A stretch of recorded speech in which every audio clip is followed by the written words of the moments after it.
Hi, friends. Logan Clements here with the Better Events podcast. And in this week's episode, we're doing something that honestly, when I was a beginner planner, I wish was out there more.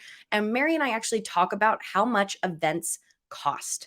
And I just think we talk about numbers in the event planning process, but this is where Mary and I are actually going to dive into some budgets and share real numbers with you for everything from what working with one of us maybe costs, for production support, for full on event support.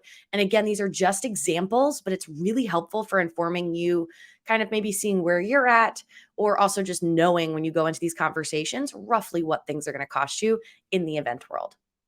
And before we get into the episode, one of the big things we love about the podcast is you, listeners, the community. And we appreciate everything that you're doing to help us grow this community. So if you are finding value in this episode or a past episode, please consider sharing it with one of your event friends, or you can always leave us a review wherever you listen to podcasts. That helps other people like you find us and help us grow this community. And as always, we always appreciate getting bought a coffee down in our link below if you want to continue to support the podcast.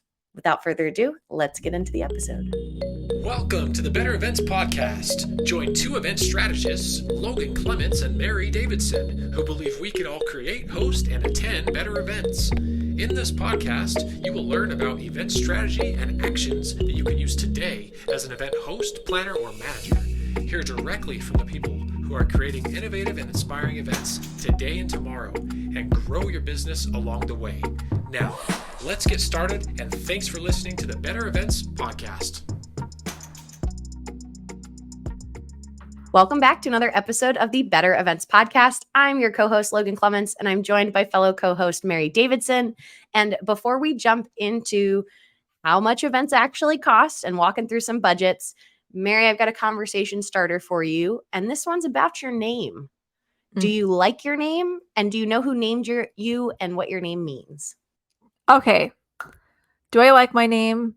Not really. But I'm here with it. Do I know like where my name comes from or what it means? So my middle name is Rose, Mary Rose. My mom's name is Rosemary. That's rude, Mom, if you're listening to this. Because we get our names confused a lot because my mom goes by Rose and I go by Mary. And so people have just called us each other's names like constantly. So that's part one. I think we all know where my name comes from. But the title, Mary, let's see, what is it? The meaning of Mary. Sorry, I'm Googling it because I'm pretty sure it's something like dark. I think it means sea of bitterness. Yep. Sea of bitterness. What? There you go. Oh my gosh. I'd love to learn about your name though, Logan, because that's also my husband's name. Yes, we do, listeners. It's quite funny when we tell stories. It's Mary's Logan or me when there's two Logans. It's very confusing. When I was younger, I didn't love my name because it's predominantly a men's name. And I think when I was a kid, I just didn't love that. As an adult, I have loved it because I do think working in sports and male dominated spaces, it's actually helped me. I have anecdotes from people where legitimately they thought I was a guy and they took the meeting and then it was too late for them to be like, I can't meet with you anymore because you're a lady. And I just enjoy messing with people's assumptions when they see my name written and then they hear my voice on the phone or meet me in person, and they'll later usually confess they thought I was a guy. My name is a family name. It comes from my great grandma on my mom's side. She was Rebecca Logan. And so I got Logan as a first name. I am not sure if they picked it so that it was unisex. So it could be, it didn't matter if I was a boy or a girl that I would have the name Logan. And I can't remember. I want to say my name in like Hebrew means little forest or something for Logan in terms of the actual meaning. But I always like it has a family tie to it. And then I've just really leaned into, I feel like I had it a lot in the last couple months. I've had some folks I'd never met in person or been on a call with that openly were like, I'm not going to lie, I thought you were going to be a guy. And it just get a little chuckle out of it. I'm always like, yep, cool, let's move forward. I don't think that should impact what we're doing, but you never know. So there's the story behind Logan. I love it. It says it means little hollow. So you were there you go, hollow. But I love it. That's awesome. Well, we, are going to get into our episode about how much these events cost. We've talked about budgets. We've done budgeting, 101 for events, but we're really going to get into it for this episode and talk about line items. And so it's important, to know your numbers as an event host or an event planner. And so we're going to talk through a few samples of event budgets that we've worked off of the last year to create kind of a framework for your next event budget. So we hope you find this useful. And of course, we're going to start off at the very beginning. So, Logan, event budgets, what do we mean by that? Event budgets. It's what does stuff cost? And it can be as macro as the whole event. What does the entire event cost? All the way down to like, what's your budget for your piece of the event or your role at the event? And it's ideally a spreadsheet. Please make it be a spreadsheet that you have that is tracking all of this information. And so you use a spreadsheet, not a Word document, because then you can use formulas to do some of the math for you. So you don't have to be very math heavy. And ideally, you're tracking not only your costs, but also your revenue. And I think mainly what we're going to focus on in this episode is more the actual costs of things. But know that your budget should really honestly encompass both. So that you're able to track the profitability of your event. And I can't really think of an example off the top of my head why you wouldn't want to know your revenue, but yes, it should track both. Good, important tool for events that I'm surprised how often folks don't really utilize it. I think it depends, your organization, but important, definitely. Yes, and I will, listeners, you might have remembered that I used to be I was going to be a math major in college, so I love the numbers. And this is the vein that most events, if I get brought into work, I always want to see last year's budget. I just want to see it. And I want to see it because I want to see what the estimates and the actuals ended up being. More often than not right now, though, I'm only responsible for a part of the event. I'm not necessarily overseeing the entire event budget. So the examples that I'm going to share are going to be a little bit more from that production lens, whether it's the actual production AV equipment side of your event or the labor and the equipment, so the people and the producers and the people behind it. It's kind of going to be where I'm coming from. Awesome. Yeah, I'm excited to kind of get into it a little bit more. I know for the events that I do, we're just like, so budget conscious. It's like pinching pennies the entire part of the process. So I'm sure you're going to hear that reflected as well. Yes. All right. I think, do you want to dive in? I can jump in with my first example of kind of what things cost. This one was for a client that was doing a hybrid event. So we were going to have an in-person element as well as a virtual one. And this I'm just pulling it up so I got it top of mind.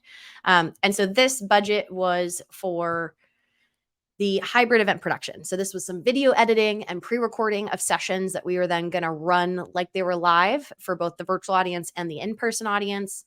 It was also then working with all of our speakers who were going to be with us in person or virtual, and then the actual event execution. And what kind of was a big driver that impacted budget was that they wanted to have concurrent things happening at once, meaning more than one session was happening at a time. So with that, it ended up being that we needed to have multiple people in the same role because we couldn't have one person kind of running through all the different rooms, both in person and virtual. And so every concurrent, you might hear them called a stage or a track or a segment. You're going to need a different body kind of in that room based on the size of the event. So this hybrid event production budget was $19,000. A nice big number for me in my head for what we were executing. But when I really broke it down line by line, this covered the actual editing, video editing, which is one that if you do budgets with event production in it, video editing is pretty time consuming, not necessarily because the edits are quite large, but if it's the sheer volume of content, meaning if you have very long videos, 30-minute sessions, 45-minute sessions, like that just takes time to do some of the little trimming and then just to export it, like just to get it off your computer into a playable file, that just takes time. And unfortunately, I've had an event where we were up against the clock for that not coming off. But so that could equal up to, that's billed from anywhere from $75 to $150 an hour. So that was a big $4,000 of the $19,000 was just for video editing alone. That was up to 45 hours of editing. So the client got to get a lot of sessions out of it. And then it also included the people for our hybrid event production team. And so we had myself, and then I had 2 producers on site with me and a technical director. So the producers, I called them associate producers. So they were in charge of a room and making sure the video played well, there wasn't any issues, and they managed helping record content ahead of time. They were kind of like my adult in the rooms. And then I had a technical director because I had one room where we were utilizing the on-site AV equipment. So we were using their lighting, their microphones, and it didn't come with an on-site person from the venue to help us execute those. So I always call my technical director or streaming engineer someone who has an AV background and knows some more about cables and things that I do. So they usually are billed a little bit higher. And then I had 2 folks who were supporting me virtually. And so they weren't necessarily on site with us, but they were coming to me remote from their homes. And so that was a little bit less of a lift because they didn't have to travel, but maybe a little bit more because they had to make sure if something happened on site, they were in charge of just making sure the platform still everything ran nicely. And so that was where anywhere from like as a lead, I charge, I was managing the whole project for months leading up to it. So I was up there at like 4,800 for my role. And then I had another associate producer who was pretty involved in the pre-planning process. So they came in a little under me at 4,200. And then my technical director was 3,400 for a little bit of pre-planning and helping me test the live stream and making sure that kind of part worked out, as well as this includes on-site as well. And then my 2 associate producers, my second associate producer on site, who was really just an on-site person, and my 2 virtual people came in at 1,200 each. So that all, if you add up all of that, comes out to about 14,500 plus the other 3. And then I tacked on $1,400 for a project management fee, which is something that I've started to do when I have to manage a larger team. And this included the rental of my Vimeo account, which I pay a good amount per year to have. And this was cheaper than them buying their own. And then that also, for me, project management fee is kind of a percentage of the total event fee that I'm using to help cover my time just for managing the people, finding the people, onboarding them, doing the invoicing with them, like all of that kind of more admin stuff I've started to capture under that. So 19 grand is pretty robust for me for a hybrid production. I think usually some of my budgets for what I do is like closer in the anywhere from like 3 to $9,000 or $10,000. But this one, because there was concurrent things and you legitimately cannot be in more than one place at once, I had to have a team of 4 people on site and 2 virtual. So we were a 6-person team. Oof. That's a lot. I love it though. It's like really helpful to hear the numbers for sure. Is there anything else on there that you wanted to cover on that budget specifically? I think the only things I'm looking at my little notes that I did not include, and I will often bill these back for the client, is in my budgets. I ask for meals when I'm on site for more than 5 hours. So this was 2 full days for my team. And so my budget did not include the cost for the meals. And I billed that based on actuals. We got food delivered. And that was included in my final invoice. I think that came out to about $100 a day for five people to get fed on site. And then we flew in 1 team member from offsite. And he ended up staying with me. So he didn't have to have somewhere to stay, but I billed based on actuals, and I just include an estimate saying it would be about $500 to fly this person in. And I think I got him a flight that ended up being like 400. And I billed that back. Awesome. Well, then I can hop over to an event budget and kind of give an example, and I'll give context too, like you did as well. So this event was actually similar to a handful of events that I've done this last spring, and so I like it because the budget kind of applied similarly, as I said, to these other ones, including what I was making. And so the event itself was a fundraiser. Surprise, surprise! It was around 300 attendees. It was a dinner, a program, a little reception before then, and then a small after party. So kind of like a typical format in that sense. It was a seated dinner, so there was like plated meals and things like that. And then some fundraising opportunities along the way. And my role was very much, coming in and doing planning in the sense of project management and event design, which I actually brought on a contractor for, and then helping with the run of show, managing speakers and things like that. And there were a lot of like speakers and performers that night, so we kind of split up those responsibilities. But on site doing registration, which was actually unique. Usually I try to hire that out to somebody else. And I don't know, there's probably a couple other things, but I think that's the basics of what the event was. And so when we're looking at the budget for this one was interesting. It had many iterations and a lot of pushback. So we really this was one that we had to constantly make sure we were not even like $1 over budget. And so to be able to give them an accurate budget to approve, we had to, get so many quotes and, make sure this is really the direction that we wanted to go. So this was really intense. This was an intense budgeting process that I feel like I have a little bit of I don't know, I'm just glad it's over. It stresses me out. But I think it's a good example. So that's why I chose this one.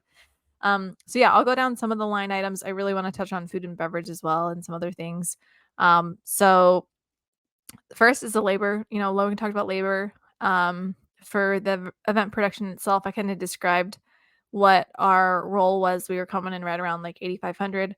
Within that number, I was hiring an event designer because that's a role that we were supposed to cover. And so I was bringing in somebody who specialized in that. And then I did pay someone to lead registration as well. And so that registration lead, I think, was getting $750 to come that night. And she was just bringing herself. We provided the equipment, or the client provided some of the equipment as well. And the event designer was actually the one who really, sourced a lot of the vendors and things like that. So she came in way before then and was there all night, kind of navigating and guiding that process. The event was also pretty heavily themed, and so she had a lot of iterations of her event design and things like that. So she had a much larger role, and I can't even remember where her contract landed. I should have pulled that up, but it was, I don't know, probably a third of what we made. So something like that. And so there's this lovely, we talk about it, miscellaneous discretionary line item, which just drives me absolutely crazy. But that's in there. And there were a lot of references of oh, we could pull from this because we haven't used it yet. And I'm like, no, it's not the purpose. The purpose of that is to keep it because something is going to come up, and something did come up that made us go over budget. Anyway, so then the catering cost, the food and beverage, this is the piece I really want to break down. So I said it was a seated dinner. It had, the typical courses that you would expect, including some desserts and things like that. But the thing that really got us with this is, with any catering, is we had to use preferred caterers at the venue, and it was just expensive. It just is. And so, we landed right around, I think, 45,000, which is how many people again? I think we ended up doing 350, food count was 350. And so that was overall food and beverage completely, including, the staff, the catering staff, the banquet staff. But to break it down even further, it was the food itself was coming in around 15,000. And then the alcohol was 4,000. And we only gave people one drink ticket. That's the crazy part, is it was a lot more. And then in order to fit budget, those folks only got one drink ticket and they had to buy above and beyond that. Yeah. And then the staff was 12,000. And then they brought rentals with them, which is another 5,000. So it just adds up, and it's crazy. And next thing you know, it's 45,000. So that is one that, just to call out for folks, and this is when you see menus, catering menus or hotel menus that tell you oh, you get this for $50 a person or something. Just don't forget about what Mary's talking about, the plus, the serving staff, the alcohol, the food, the drinks. And then even if it's in a hotel, you're going to get tax plus a service charge plus you're not seeing the full dollar amount. So I'm always be skeptical. It's going to come out to you're saying you paid $15,000 for food, but somehow turned out 3 times that amount. It's crazy. And just to give a comparison, I don't have this budget pulled up, but we did an event that was on someone's property, and they were able to bring in any caterer that they wanted. And they ended up doing these really simple, boxed meals. And I think they paid $3,000, for 200 people. Right. But still drastic difference. Now there was no alcohol and stuff like that, but there were actually some catering stuff that did come and help serve. But just drastic difference. So really key when you're picking a venue. I know that's not what we're talking about today, but it really can impact your budget. Think of any other costs to kind of talk through in the budget. We usually account for, printing and credit card fees and things like that. Of course, the venue. And then vendors, I'm not going to go down and list vendors because there's just so many different kinds that you need, but vendors and rentals just can really, really add up. Rentals especially. So in this budget, we broke down the rental items by like each item specifically to really determine if we really needed all those decorative pieces. And so that was a little bit laborious, but you have some examples. I feel like people need to hear the cost. Yeah. Let me see here. We have so we got these centerpieces from Amazon, and they were all in all, I think, oh gosh, where is that one? Like almost $600 for 35 tables worth of centerpieces. Wow. And I mean, the stuff just adds up. It's crazy. Like alone, I think it was, oh gosh, this math, don't quote me on this math, but I think it was like maybe $13 or $16 a table, which is not that much, especially if you're comparing it to like floral Yeah. centerpieces or something like that. But it just adds up. Um, let's see what else. While you're pulling one, I feel like I had for another, it was like an association dinner that I did day of coordinating. We had all this beautiful live, like green foliage of like live plants that we turned into this beautiful kind of green wall around the stage on the left and the right, and a little bit on the front of the stage, but everything was living. None of it was like cut flowers. It was all live from a florist. And it was like beautiful and really made the pipe and drape, pop, and it looked very special. But it was like, yeah, it was like $2,000 Yeah, for it's plants, crazy. and it was great. Yeah. The owner came and she set them all up and she took them Yeah. away after, and it was beautiful. And I know it, like, again, not saying it was not worth it, but I think just putting dollar amounts when you probably have stakeholders or organizers or people on your board who are like, why aren't we doing this? It's like, well, you can go get the quotes, but just let them know, like, some of this stuff costs a good amount of money. Or like an armchair for the Yeah. stage, it's like $300 to I rent was it. just You don't gonna own yeah. it. Like sofas for this were like 400 each, and then a hedge wall, which was fake, not the real thing like you're talking about, was like almost $400 each as well. Like these things just add up. It's crazy. I'm telling you, it gives me anxiety because I'm usually working with people who don't want to pay for this type of thing. So I'm like, ah. It is. Well, but and that's different. I guess I think to a larger point we're trying to make with this episode, and we can keep pulling some examples, but like one question I had that I know people have talked to me about is like, how do I know if I'm spending the right amount of money on my event? And the hard answer, I feel like, is there's no right amount, because everyone's event's Yeah. different. Everybody's event's goals are different. What is, earth-shatteringly like, oh my gosh, that's so expensive, is like a deal to somebody else. And so it's really more, what are your event goals? What is your actual budget? And it's okay to aspire to more each year, or do hacks like you're talking about an Amazon centerpiece versus live florals. Like, there are exchanges you can make. So there's no like right answer. But usually it's more that you just have to like shop around and then really be looking at your budget of like what made an impact.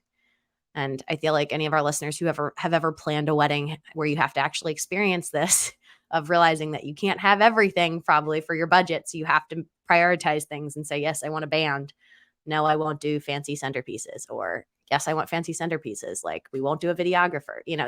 There's exchanges you do in every event. You're doing a very similar thing. Yeah, it's crazy because, like you said, depending on the kind of event and who your clients are, like some really might not care so much. It's more about like the theme and like let's accomplish this thing, and then others, it's way more about the money and things like that. And so yeah, you just got to be flexible, and you got to be, this is why budgets are important for you as an event professional to be familiar with, is because that is where, like Logan said, you can come in and say, well, how about this instead of this, or this might be a better payoff than this. So Yeah. that's definitely really valuable. Yeah. And I try to do that with new vendors that I meet, of knowing like, hey, what's a good budget, or like for a great client for you, like what's a good budget range?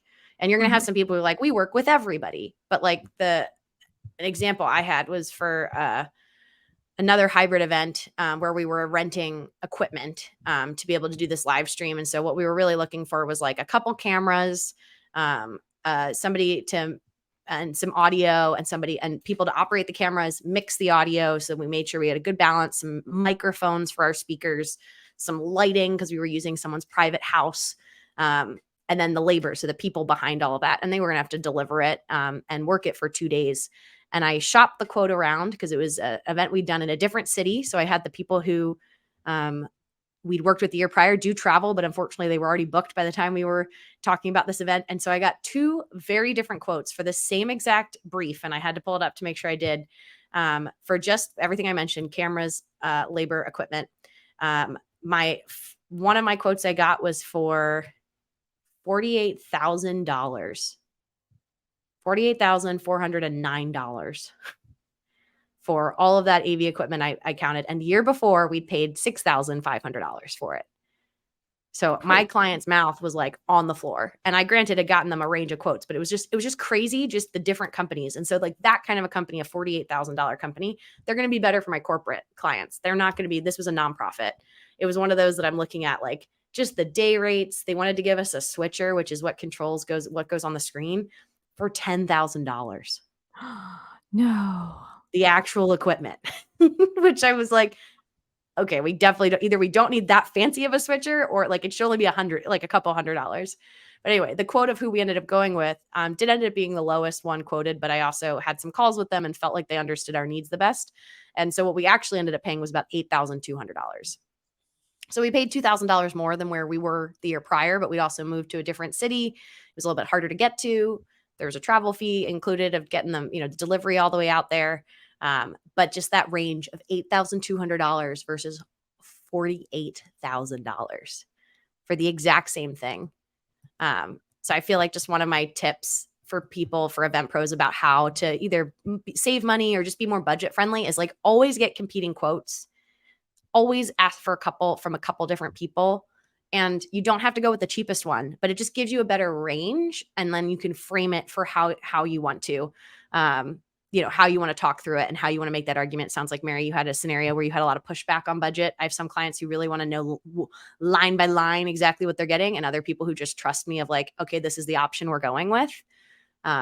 But you can also sometimes leverage, and especially if my AV brain is going, like if you're using in-house AV, like Encore, someone at your venue, your hotel, and you're allowed to bring in someone external, go get an external quote and then go back to Encore and see if they'll match or at least bring them down. I had a scenario where they took tens of thousands of dollars off because they were very inflated, and we got an outside quote and they're like, oh, I think we can actually match that number. I was like, oh, magical. Interesting. That is awesome. I'm in this scenario right now, Logan, so I'm going to go try that. That's awesome. Yeah. Yeah. Budgets are crazy. It's just insane, like how much it can vary. I was just thinking too, like a venue we recently worked with was $40,000 because they included the production within that cost. So you're thinking of your AV cost plus the venue, and they made this amazing production. And then to this other place that we're renting for a different event that's a little smaller, I think it can seat like 200 people, $3,000. But it doesn't come with any of the AV stuff. It's confusing. It is. Yeah. It is. And that's like, I think the hard part. And I will say, I think physical goods are a little bit more consistent in budget and how much things cost. Like a venue like that your venue discrepancy, it's like, yeah, it includes labor and stuff. Labor is always, to me, the wild card, because those have gone up. There's a shortage of people, especially in like the production space, who know what they're doing. And so to get the A team, you do need to pay more money. You can get discounts and cheap folks, but you might get burned that way. So that's one that I always, and every year I have to revisit, like the people I like, the contractors I like to work with, I always want to revisit to be like, hey, what are your current rates? I need to factor those in. Like, I think my hybrid budget I talked through earlier might've sounded like, pretty high, but it also is like really important to me when I bring in folks that I want to compensate them for their expertise. And again, knowing I could get someone cheaper who might be $20 an hour, but I'm probably going to get what I paid for, and they're not going to have that confidence of being able to do independent work and that kind of stuff. So, the range is really wide with budgets and how much things cost, but that shouldn't deter you. Like, you can host a great event for a couple $1,000s. You can also host a great event for a couple $1 million. And like the solutions, the venues you can afford, the partners you can bring in, like it really does range. And I think that's a cool thing that I love that you and I, Mary, do, because we do work on events, very, very big ranges of events. And so that's why I'm like, if you ask me that question of what's your ideal budget for a client, I'm like, I don't really have one, but the varying level of support I can give you, my big hundreds of thousands, $1 million production budget clients are going to probably want to pay me for hundreds of hours of my time, versus my smaller folks who are a one-day event. They probably only need about 10 hours of prep time. So like what I would charge are going to be very different, just based on the level of effort on my end of what kind of handholding they need. Yeah, that's a great point.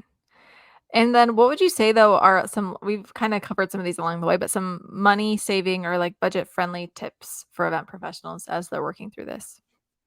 Yeah. I think the earlier one of like getting competing quotes is really helpful. Just especially if you're quoting out for something you've never had to quote for, like a service, like Mary mentioned, like a registration vendor, someone to run your registration, like just get a couple quotes.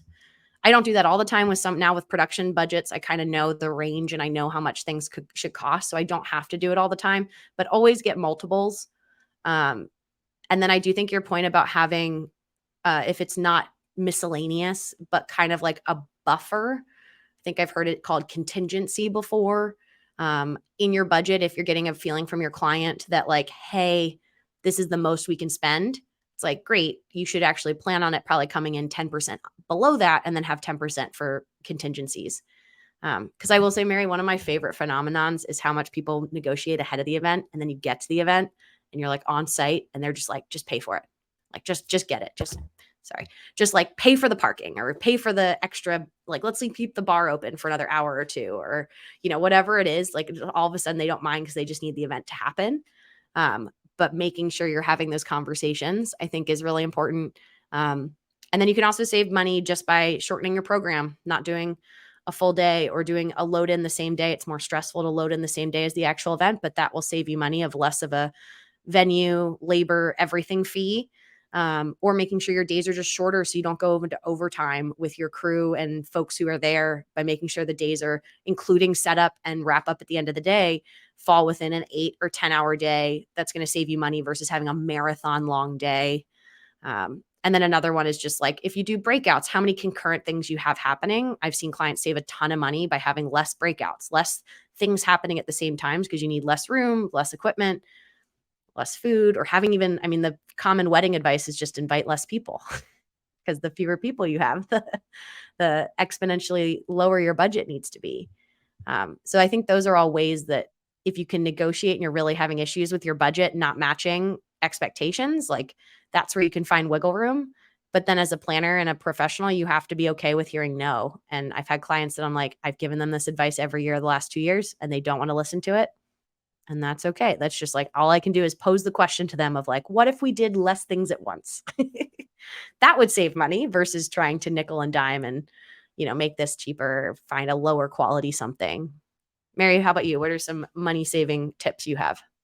Yeah, I think you covered a lot of them. I would just say if you're an event professional who maybe doesn't have as much control over the budget when you are suggesting, vendors or things like this, just ask the client like, does this align with the budget? Or like, should I go try to find this so and so? Does that align with the budget? Like, it's just helpful, I think, for them to know that you're aware of it, and also for you not to waste your time and make sure that you're really getting people who fit their budget.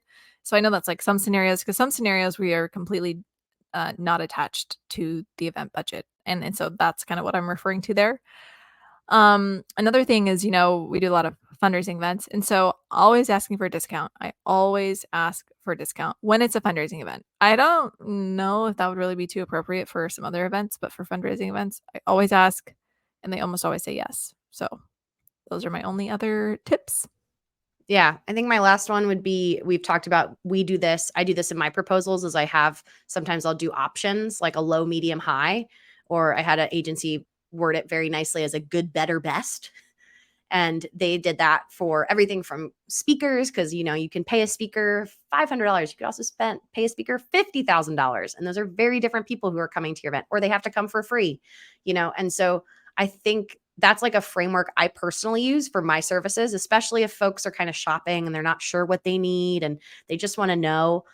So that's really helpful. And then it's also same thing for your vendors and different aspects of your event budget. Getting together kind of like a good, better, best is kind of nice just to show them. And a lot of people are pretty visual. So having actual photos of like, I've done that for a breakout room setup, because a lot of people can't picture the equipment that they need for production and stuff. And I was like, here, let me get a screenshot from Google of just what's included in the room, the projector screen, the laptop on the desk, and that's what they get. And that was just really helpful to visualize it for some people who couldn't really figure out why this room was only a couple $100s a day and this room is a couple thousand. And it's like, well, or scenarios talking through it, like, well, they'll have a person. If they have a tech issue, the tech's in the room, the person's going to instantly jump in and help them. Down here on the smaller side, they're going to have to stick their head out in the hallway and hope the one person we have floating around is, not doing anything.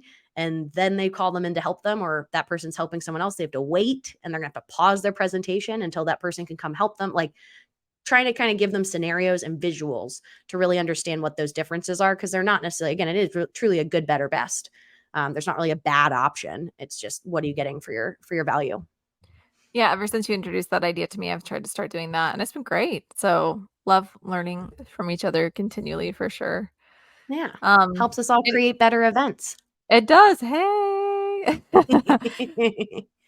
Anything else that we want to add about event budgets? Or if not, I think that brings us to the end of our episode Yeah, almost. I think we're there, listeners. If you have a fun event budget and you want to send it to us, you can redact any information you don't want to share. I love getting into the numbers. That is like my favorite when I go to attend events. I'm always like, I want to know what that cost. Yeah. Just want to know. I'm just curious. Or like with the cool like pyro effects we do in sports, I'm always like, I just want to know. Just so when a client's like, we want pyro, and I'll be like, good, it's like 10 grand. Like, my fun fact I will tell you, Mary, that I do know is about bands, especially like for weddings and events. If you want to know, it's a good estimate is it's about $1,000 a band member. So if you see a 10-person band, it's probably about 10 grand. And that is, I think for some people, it's very reasonable. Other people, that's a lot of money. So that's just my favorite. Whenever I go see a band, I'm like, oh, they're so good. And I'm like, oh, they're expensive though. And that's because it's their time and talent and, everything. It's definitely, there's a value to it, but I think it just helps put real dollars onto things. But yeah, that brings us to the end of our episode all about what events cost. And Mary, I think you have our bonus tip this week. I do. So when you are thinking of your event budgets and different vendors and things that you might want, maybe consider using a brass band, like a second line band, to lead your guests from one part of the event to the other. Transitions are hard. And so if you're transitioning spaces ever from like a reception to like the main dinner, or maybe you're transitioning from the main dinner to an after party, use a second line band to lead your guests because they have so much energy. It's so fun. Some people like know what it is, so they'll get up and like follow them, and then everybody else will follow after them. It's a great way to get people out of space if you really need them to move on. I've done this once, so we're going to do it again, and I'm so excited. It's just a lot of fun. That is so cool. Do they follow my rule though of $1,000 per person for a band? They actually don't. And I think it might be just different because it's like brass and they're not setting up stuff as much. I don't know. Yeah, it's like a shorter. Yes, I guess I will also say, yeah, your playing time also impacts that. If you're coming in for a quick like 10-minute set versus a 3-4 hour, performance. But very cool. I love that. That's a great idea, Mary. And that brings us to the end of this week's episode. You can follow us on Instagram, Facebook, Twitter, and LinkedIn at Better Events Pod. You can send us an email at bettereventspod@gmail.com. You can visit our website at bettereventspod.com. You can connect with us directly on LinkedIn. Mary and I really, truly do love that. So keep those messages coming. We love to hear from you. And as always, thank you for listening. And we'll be back in your ears again next Wednesday.